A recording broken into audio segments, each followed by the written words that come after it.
the number you wish to dial, followed by the...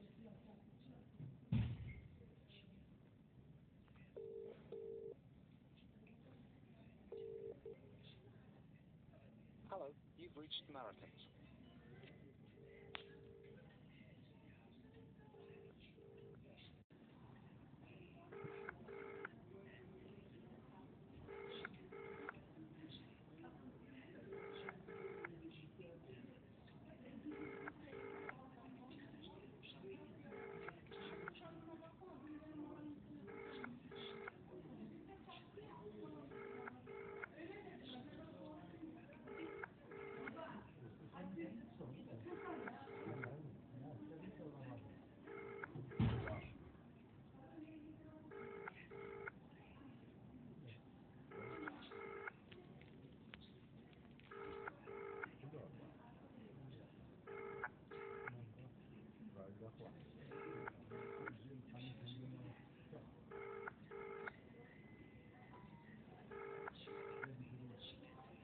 We'll be with you as soon as we possibly can.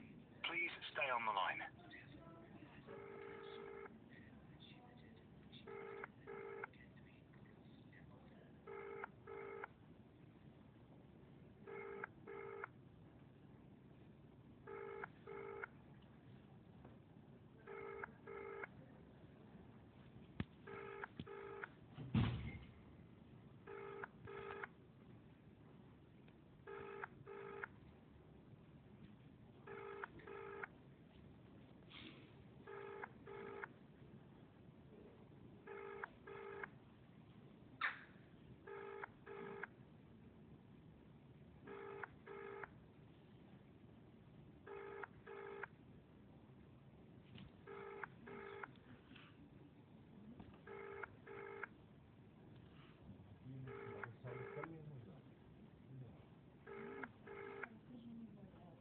We're here to offer you emotional support, whatever you're going through.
We're putting you through to a volunteer now.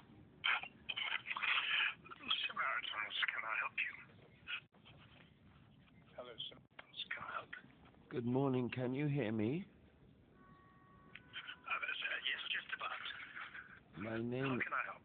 my name is Howie. Hello, Harry. What's troubling you this morning? It is difficult to explain. I have difficulty finding words. Okay, have a go. I had a brain injury for 35 years. And there is no support. It does not exist. There, in fact, in the United Kingdom, 2 million people exist without mental capacity. And the Court of Protection only provides guardianship for 0.25% of those people, which is 1 in 400. So there's nearly 2 million people in our country who have unsupported brain injury. Can you imagine what it's like for them? Well, I can only try and imagine. I'm not in that position myself, Harry, so I can just believe it must be incredibly difficult. Yes. This is you. You're talking about yourself Yes. not having a brain injury without support. Yeah. People like Are you in touch with the organization called Headway? they banned me. Really? Yeah, they won't talk to me anymore And why is this? because I'm very antisocial. In what way? I have a speech problem. Really? Okay. Yes. I have word-finding problems. Right. Well, that's not evident so far in our conversation. Yes, I could get banned very easily. Right. So are you saying that your word problems are causes offense? Yes. Right. Okay. But how are you feeling this morning? I mean, it's what, 5:30 in the morning. You're phoning Samaritans. Are you feeling distressed, suicidal? Are you feeling suicidal?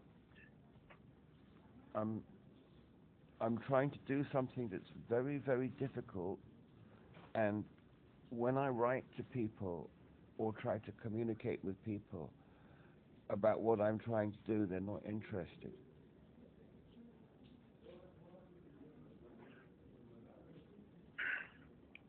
What is this that you're trying to do, Howie? The government broke into my house and stole my children and had them deported to a country where they've got no family, and they were left homeless and sexually abused.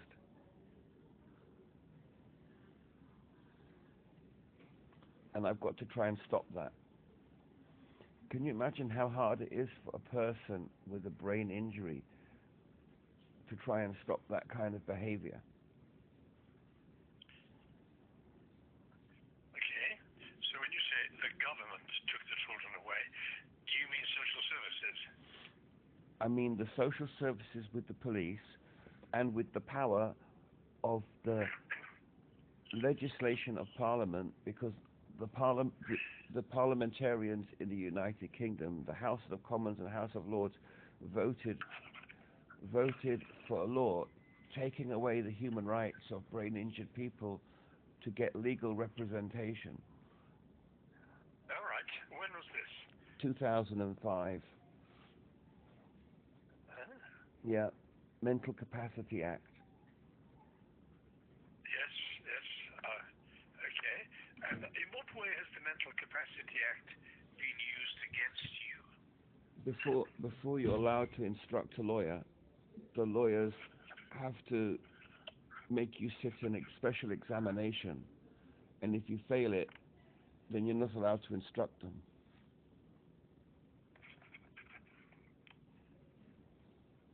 They have to test you for your mental capacity. Okay. So what legal action would you be wanting to take if you were considered to have mental capacity? Well, let's put it this way.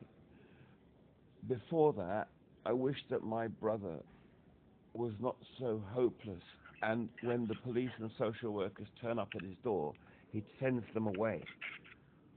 But if he can't do that, then I have to get a lawyer to get my children back.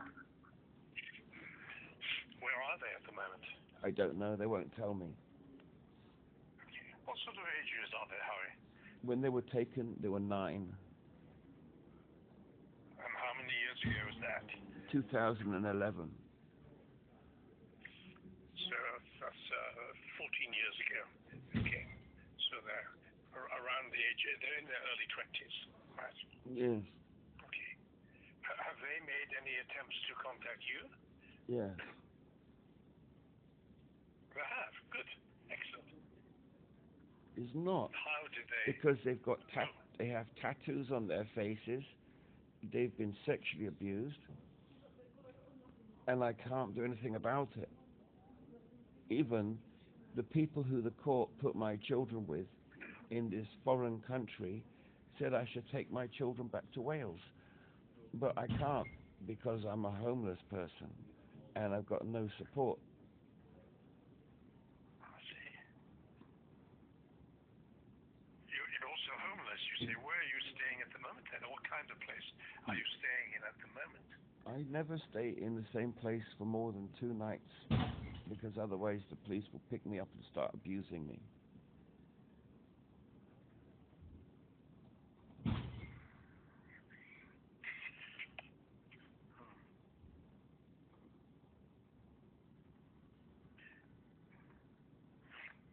Howie, this sounds very distressing situation indeed.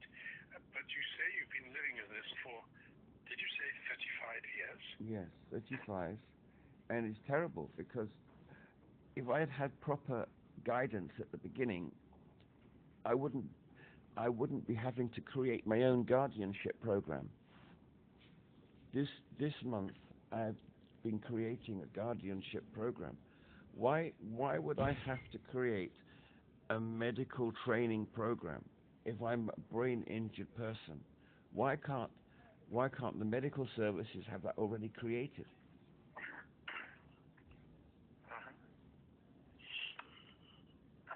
I'm afraid I don't think any of the Samaritans would know much about that, Howie. Well, it seems to me completely ridiculous that you're expecting a brain injured person without mental capacity to create a medical training program. Why is the medical establishment that incompetent? Howie, you just explain something to me. What aspect of mental capacity do you lack? When I'm put into confrontation, I have seizures. Right. I don't lack intelligence, I lack mental capacity. So in conflict, is it only in conflict you have seizures? No, other things.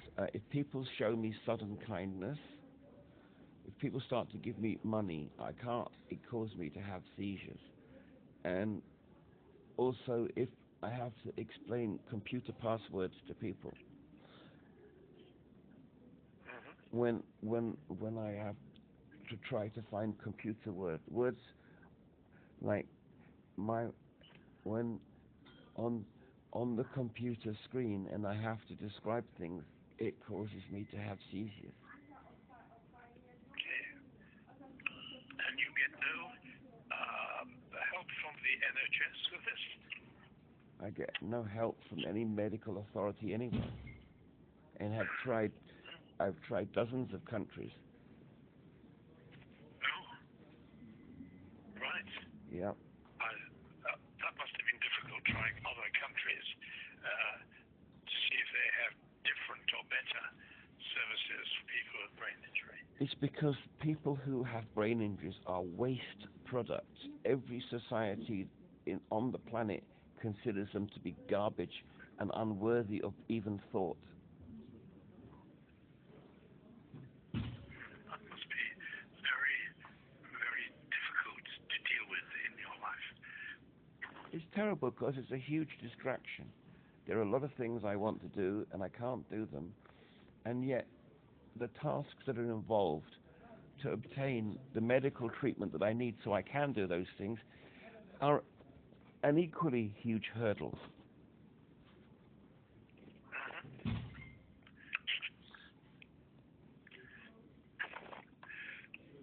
how this morning you've rung Samaritans, what was your goal or expectation? Yesterday I wrote a new training program. Can I read you the 12 headings? I'm not sure what I will do in them, Howie. Okay, so it's medical domain, normalization, ethical domain, legal domain, cross-border considerations, financial domain, continuity and backup, care relationship, relation and bonding support, data privacy, legal ambiguities, separation and conjunction. These are the 12 main headings of my guardianship training program. What do you intend to do with this? Or who is it for? Well, it's supposed to be for the social workers, but the social workers don't even know what a guardian is. In fact, as far as I can work out, there isn't a single person on this planet who knows what a guardian is. But I've been researching it for many years. And are you in touch with the Office of the Public Guardian? Yeah, I am. They don't do anything. They've got, I think, there are two organizations, and I find them very confusing. One of them is the Office for the Public Guardian, and the other one is the Court of Protection. And Yes. my Court of Protection papers have been sitting there for 3 years. They won't deal with me. As will many courts of protections around the world. But the Office of Public Guardian, they don't train guardians. They monitor them.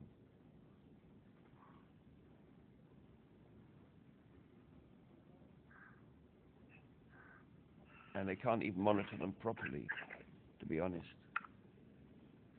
But they do have some useful tidbits in like So Harvey,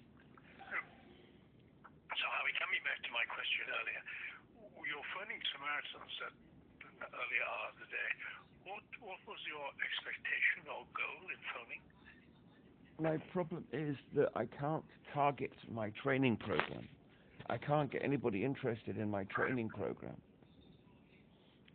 That's why I'm phoning up, because last night I used the ChatGPT AI to rewrite my training program according to the... It was very difficult because they said you're not allowed to have sex with your guardian. They said it's unprofessional for somebody who is a guardian to have sex with a patient. And I said it's essential, because if you don't have children with your guardian, there is no bond, and they will just disappear very quickly because of your huge antisocial nature.